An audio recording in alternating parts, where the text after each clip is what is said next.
You know, I don't think of myself as a role model, but when I got elected to the House way back when in the early 80s, and I found myself in the company of great women like Geraldine Ferraro and Barbara Mikulski and Barbara Kennelly and Pat Schroeder, I realized as we talked to each other that women all over the country would write to us. And they said, you know, I have a congressman, but can you be my congresswoman? Because we don't really feel that we're being well represented.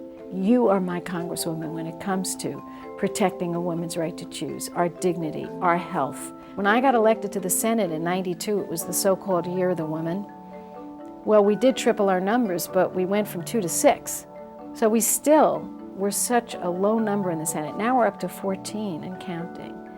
And it makes a huge difference to have a diversified group of people sitting around a table when policy is being made that's going to affect all of us. My family and my politics are practically one.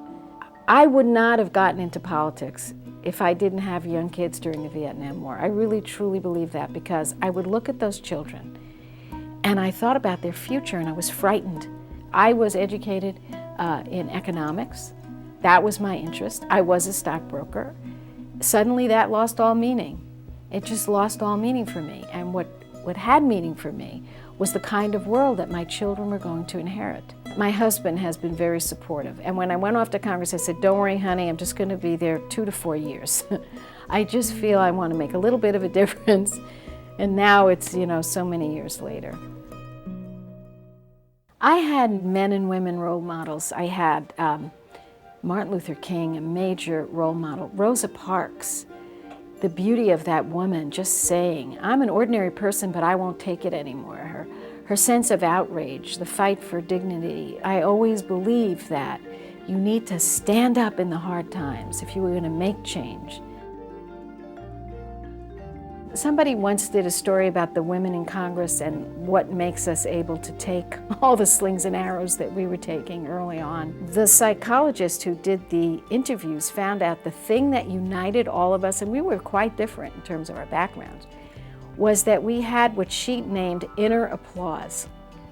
We had inner applause because someone in our life, whether it was our family, usually it was, but it didn't have to be, had given us that confidence inside us, that even when things were looking awful and people were laughing at us or deriding us, inside we felt somebody was saying, keep it up, keep going, it's okay.